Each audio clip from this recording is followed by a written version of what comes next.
आज मैंने अपने वीडियो की शुरुआत जय हिंद स्टूडेंट बोल के किया, ठीक है, क्योंकि आज मैं एक चीज़ सोच रहा था और वो चीज़ सोच के मेरा खून खौल उठा, ठीक है।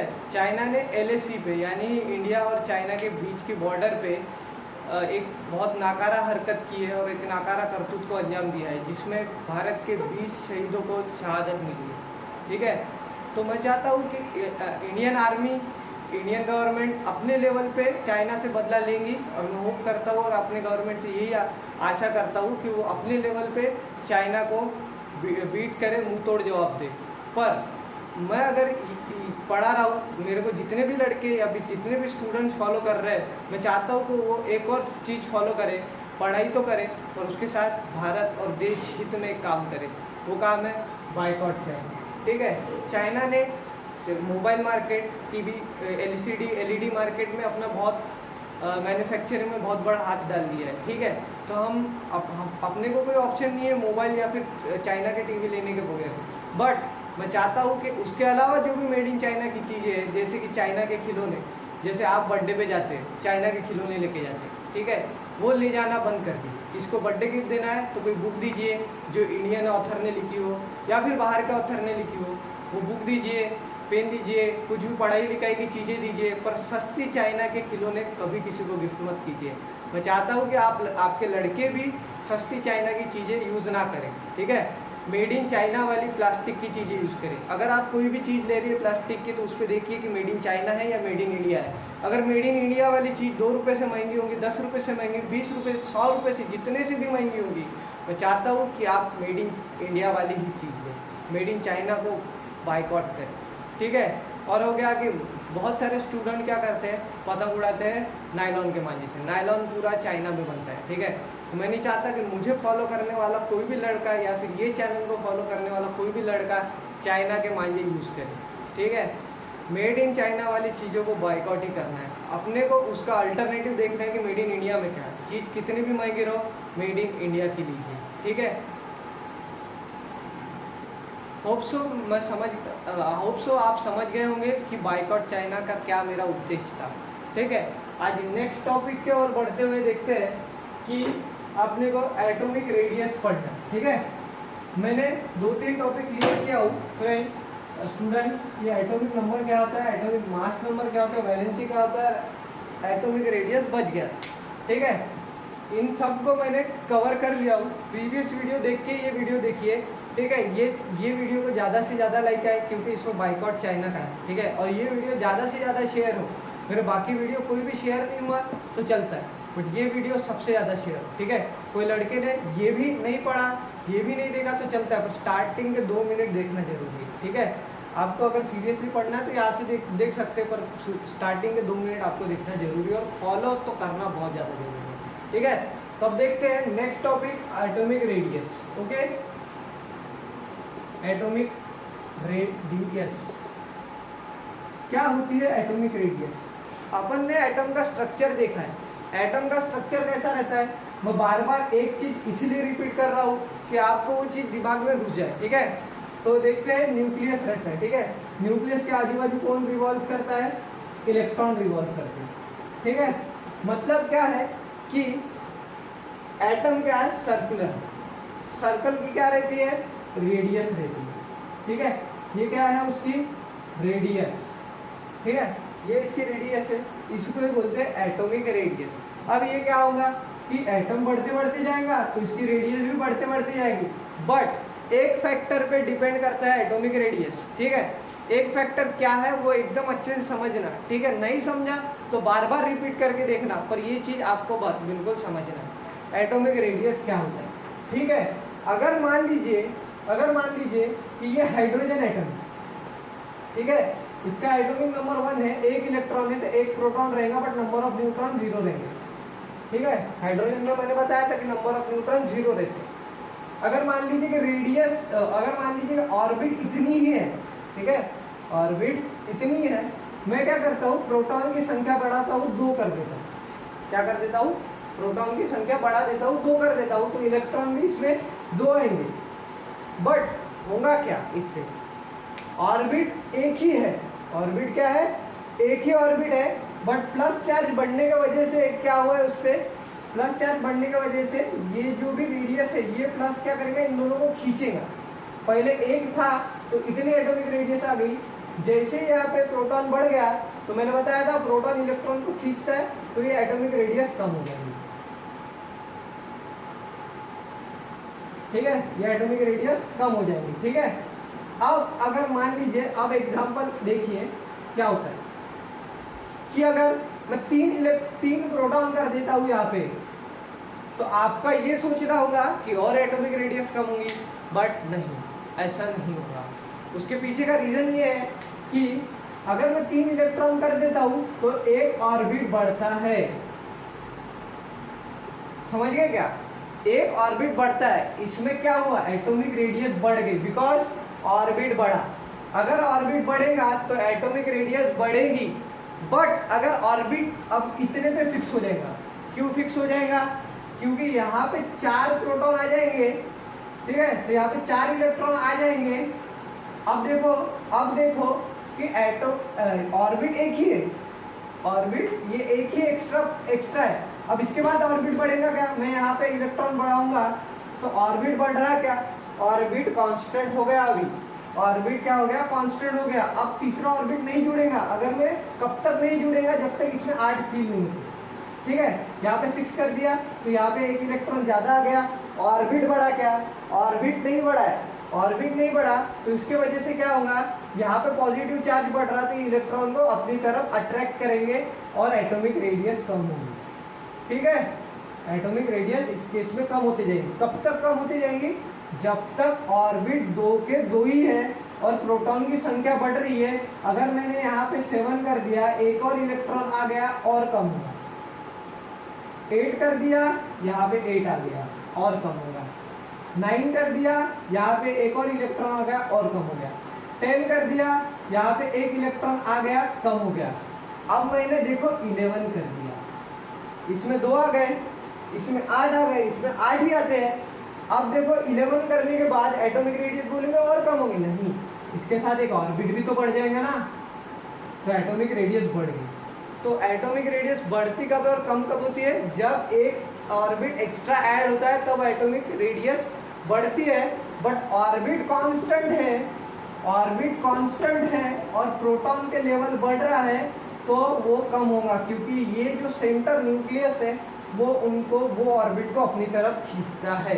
तो समझ गए क्या? तो नहीं भी समझे होंगे तो एक याद रखो, या फिर ये वीडियो को 2-3 बार रिवाइंड करके देखो। ठीक है, अभी ये कैसा यूट्यूब है, अगर यहाँ पे अगर लाइव क्लासेस का गवर्नमेंट ने क्लास चालू करने का अथॉरिटी दे दिया होता तो मैं लड़कों को 10 बार पूछता, 10 बार रिपीट करता।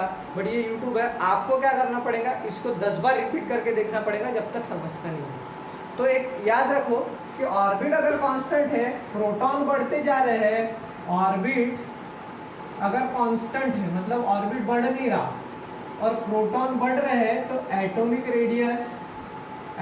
रेडियस ये कम होगी, एटॉमिक रेडियस कम होगी। बट अगर ऑर्बिट कांस्टेंट में नहीं है, ऑर्बिट बढ़ रहे हैं और ऑर्बिट बढ़ रहे हैं तो ऑब्वियस है एटॉमिक रेडियस भी बढ़ेगी। ओके, एटॉमिक रेडियस भी बढ़ेगी। होप सो आपको कॉन्सेप्ट समझ गया होगा। ठीक है स्टूडेंट्स, तो अभी आपको मैंने पूरा बेसिक बता दिया हूँ कि क्या रहता है atomic radius, atomic mass, valency, atomic mass number and atomic number, ये सब मैंने बेसिक क्लियर किया हो। ठीक है, 2 बार बोल दिया, कोई भी चीज़ें। ठीक है, तो देखते हैं नेक्स्ट टॉपिक, डोबर्नियर ट्राइड्स। ठीक है, अभी आप देख रहे होंगे कि डोबर्नियर ट्राइड, डोबर्नियर एक साइंटिस्ट था, जर्मन साइंटिस्ट। ठीक है, 1817 में इसने एक कोई तो भी कारनामा किया। ठीक है, इस कारनामे की वजह से वो फेमस हो गया। ठीक है, तो ये एक जर्मन साइंटिस्ट था। ठीक है, मतलब थे, ठीक है, रिस्पेक्ट देना चाहिए, तो मिस्टेक से मेरा था निकल गया।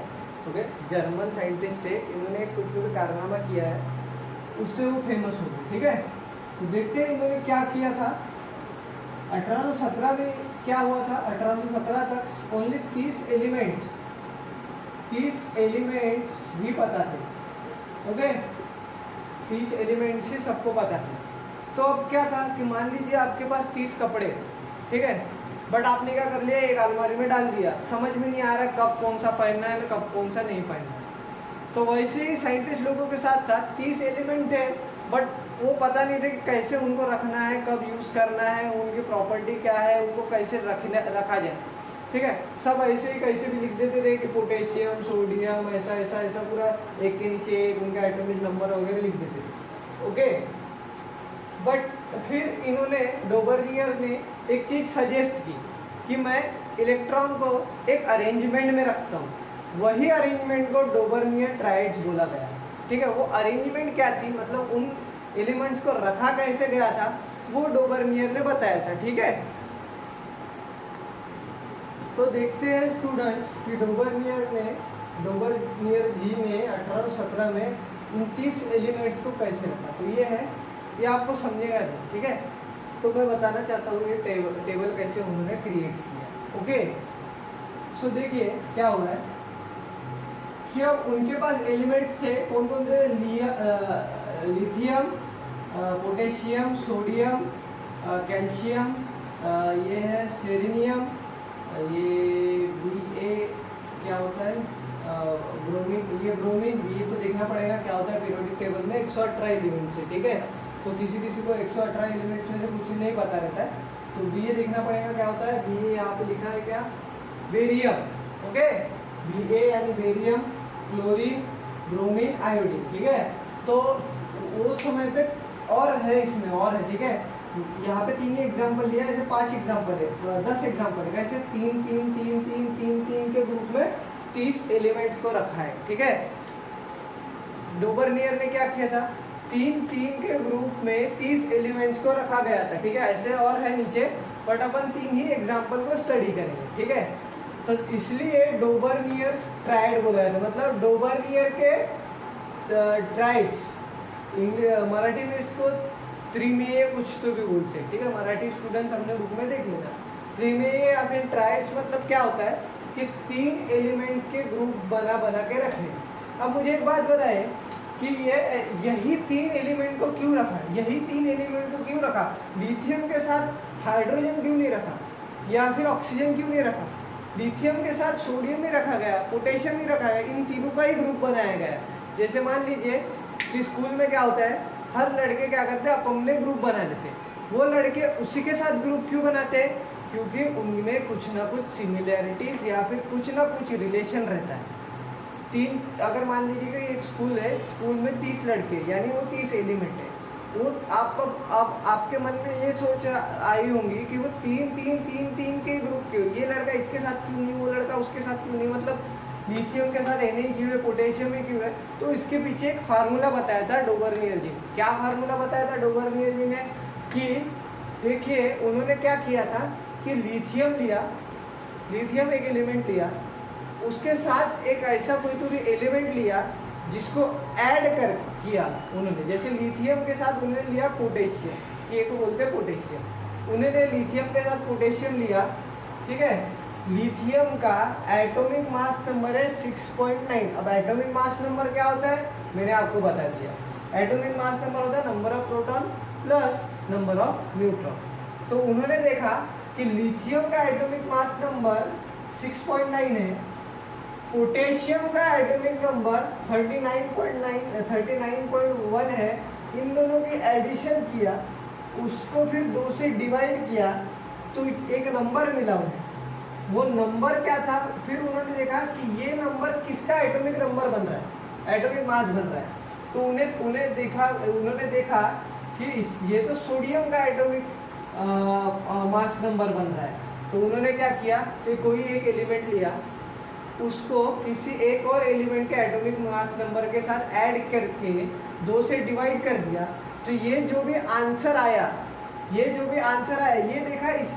देखा उन्होंने कि ये किसका एटॉमिक मास नंबर है। तो उनको पता चला कि 23 तो सोडियम का एटॉमिक मास नंबर है, इसलिए उन्होंने लिथियम, सोडियम और पोटेशियम ये 3 ग्रुप बनाए, ठीक है।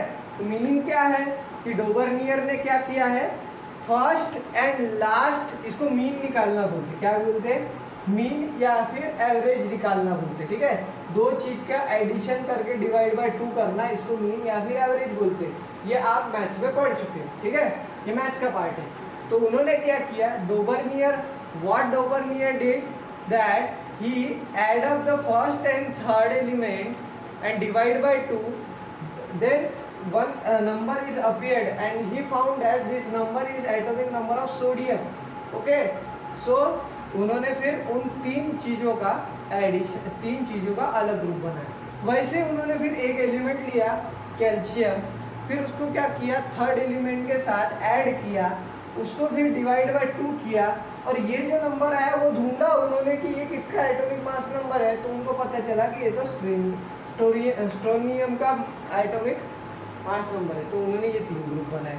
तो सिमिलरली फिर ऐसे ऐसे 3 के ग्रुप, ऐसे 10 ग्रुप बनाए, क्योंकि तब तक इसी एलिमेंट उनको पता थे, ठीक है। तो उन्होंने डोबरनियर ने क्या किया है, डोबरनियर ने फर्स्ट एंड थर्ड एलिमेंट के एटॉमिक नंबर का मीन निकाला। मीन निकालना मतलब ऐड करके डिवाइड करना।